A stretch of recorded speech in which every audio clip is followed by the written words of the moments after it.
Hello friend, welcome to the my YouTube channel बायोमेंट बाइट। हम डिस्कस कर रहे थे एनसीईआरटी के एग्जाम्पल, जो कि 11th ऑफ एनसीईआरटी जो बायोलॉजी की बुक है उसके एनसीईआरटी के एग्जाम्पल को डिस्कस कर रहे थे। और हमने चैप्टर नंबर 1 से लेकर चैप्टर नंबर 14 तक जितने भी एनसीईआरटी के एग्जाम्पल दिए हुए हैं वो हमने डिस्कस कर लिए हैं। यदि आपने उन वीडियो उसको नहीं देखा है तो इस चैनल के प्लेलिस्ट में आपको वीडियो मिल जाएंगी, तो आप वहां जाकर उनको देख सकते हैं। आज हम डिस्कस करेंगे एनसीईआरटी के एग्जाम्पल जो हैं plant growth and development, chapter number 15 जो कि 11th ऑफ एनसीईआरटी का है बायोलॉजी का। तो स्टार्ट करते हैं आज की वीडियो का फर्स्ट क्वेश्चन। वीडियो शुरू करने से पहले यदि आप हमारे चैनल पर नए हैं तो हमारे चैनल को सब्सक्राइब कर ले एवं बेल आइकन को प्रेस कर ले, ताकि आने वाली वीडियो जो है उसका नोटिफिकेशन आपको सबसे पहले प्राप्त हो। तो चलिए स्टार्ट करते हैं आज की वीडियो का फर्स्ट क्वेश्चन।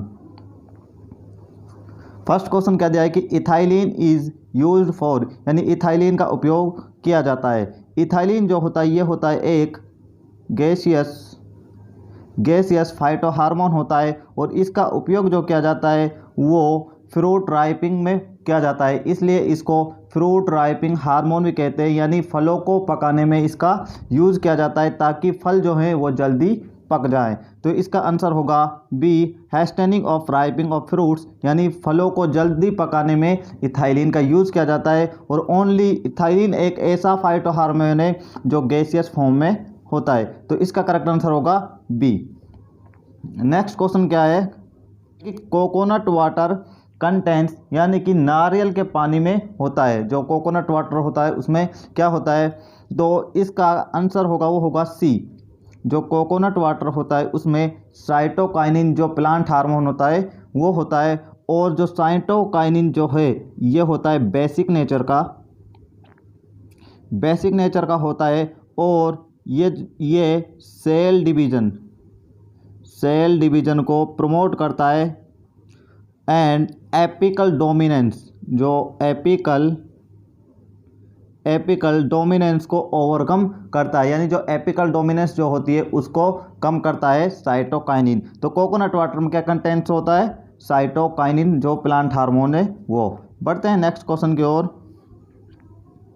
नेक्स्ट क्वेश्चन क्या है कि the effect of apical dominance can be overcome by which of the following hormone. तो क्वेश्चन नंबर जो 3 जो है ये क्या जाए कि निम्न में से वो कौन सा हार्मोन है जो एपिकल डोमिनेंस को ओवरकम कर सके, यानी उसको कम कर सके। तो इसका आंसर होगा साइटोकाइनिन। जो साइटोकाइनिन जो हार्मोन है वो एपिकल डोमिनेंस को क्या करता है, ओवरकम करता है, यानी कि उसका जो प्रभाव है एपिकल डोमिनेंस का उसको क्या करता है, कम कर देता है। तो इसका आंसर होगा डी, साइटोकाइनिन।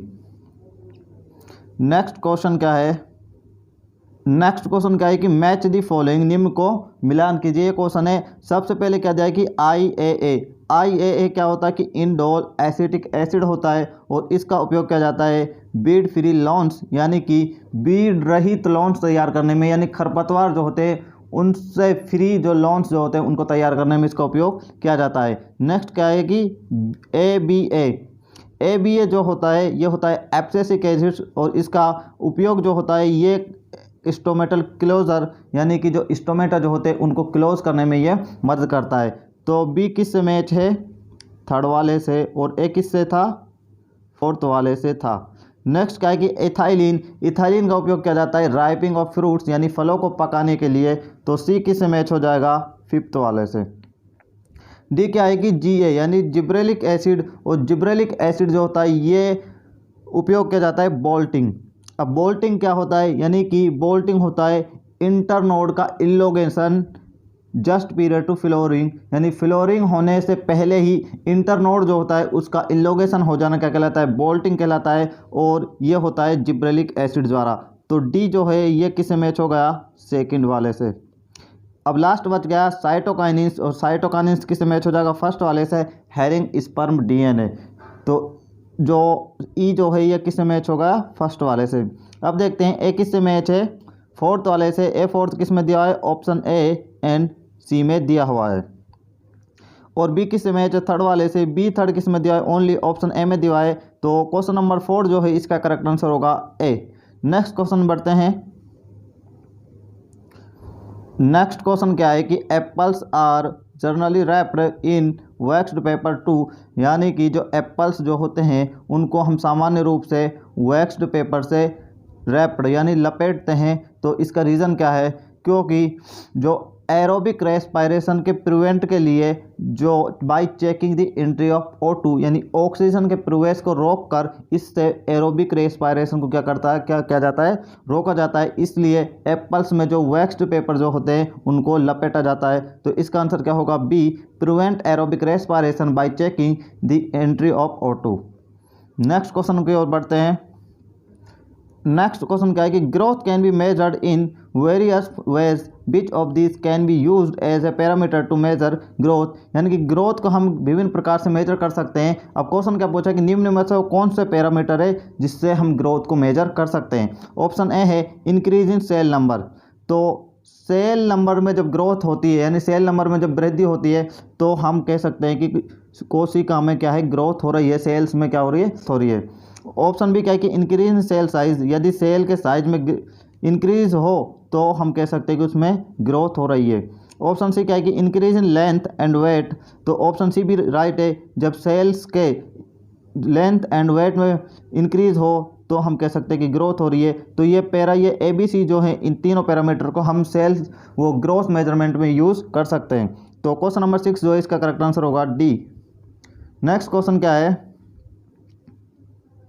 नेक्स्ट क्वेश्चन है the term synergetics action of hormones refers to, यानी कि जो हार्मोन का सिनर्जेटिक्स एक्शन होता है वो क्या रिप्रेजेंट करता है, उसका तात्पर्य क्या है। सिनर्जेटिक एक्शन ऑफ हार्मोन क्या होता है कि जब दो हार्मोन एक्ट टुगेदर यानी एक साथ क्रिया करे एंड वो सेम फंक्शन करे, उसको बोलते हैं सिनर्जेटिक्स ऑफ हार्मोन। यानी कि दो हार्मोन जब एक साथ एक्ट करे यानी एक साथ क्रिया करे और उनके फंक्शन भी क्या हो, सेम हो, तो उसको बोलते हैं सिनर्जेटिक्स एक्शन ऑफ हार्मोन। तो क्वेश्चन नंबर 7 जो है इसका करेक्ट आंसर होगा बी, व्हेन जब two hormone act together and contribute to this same function, यानी कि जब दो हार्मोन एक साथ क्रिया करें और कंट्रीब्यूट टू सेम फंक्शन यानी सेम फंक्शन वो करें, तो इसको बोलते हैं सिनर्जेटिक्स एक्शन ऑफ हार्मोन। जैसे एग्जांपल के तौर पर जो ऑक्सीजन एंड साइटोकाइनिन जो होते हैं, ये प्रमोट सेल डिवीज़न को प्रमोट करते हैं। तो ये आपस में सिनर्जेटिक्स एक्शन ऑफ हार्मोन हो सकते हैं। तो क्वेश्चन नंबर 7 जो है इसका करेक्ट आंसर हो जाएगा बी। नेक्स्ट क्वेश्चन क्या है, कि plasticity in plant growth means that, यानी कि प्लांट ग्रोथ में प्लास्टिसिटी का क्या अर्थ है, इसका मीनिंग क्या है, ये क्वेश्चन है। तो प्लास्टिसिटी क्या होती है, सबसे पहले इस पर ही बात करते हैं। जब प्लांट में different type of structure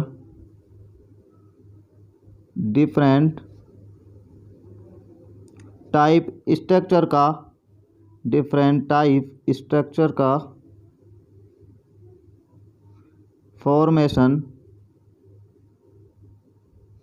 formation and plant के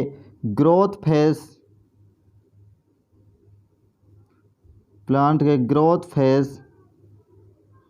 एंड इन्वायरमेंट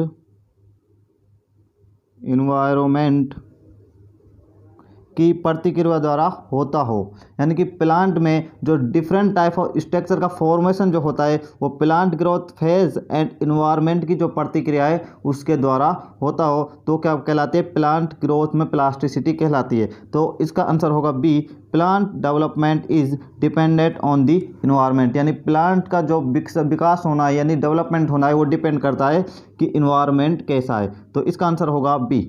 नेक्स्ट क्वेश्चन क्या है, क्वेश्चन नंबर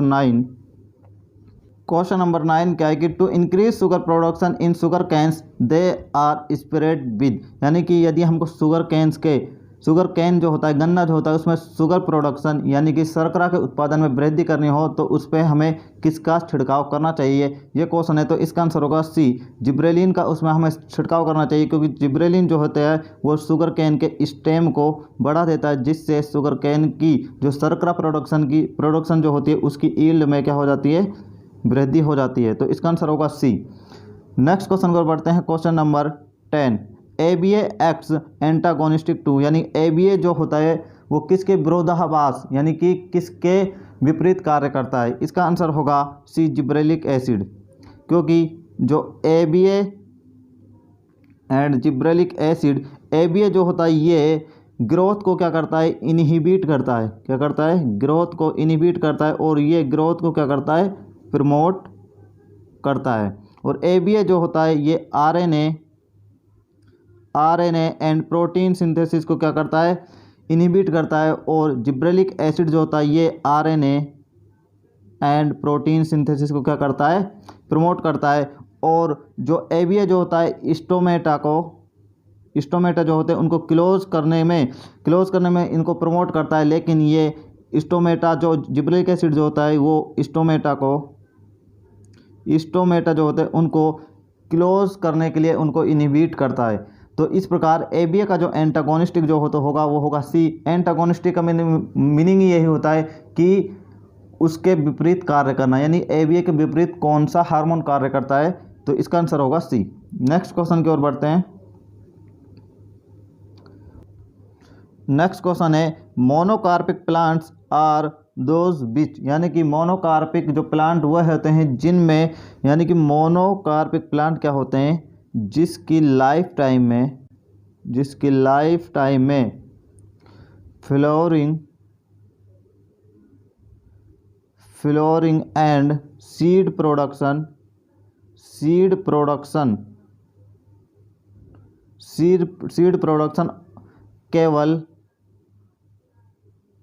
केवल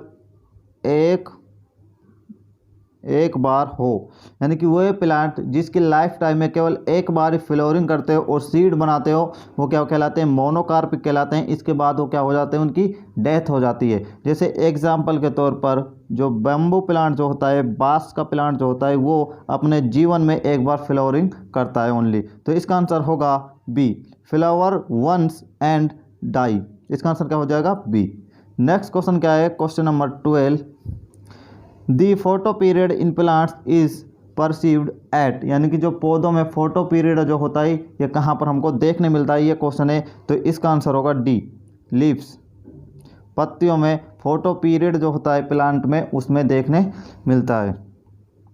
तो इसका आंसर क्या हो जाएगा, डी। ये थे आज के 12 क्वेश्चन जो कि प्लांट ग्रोथ एंड डेवलपमेंट जो चैप्टर नंबर 15 जो है 11th ऑफ NCERT का वो डिस्कस किए।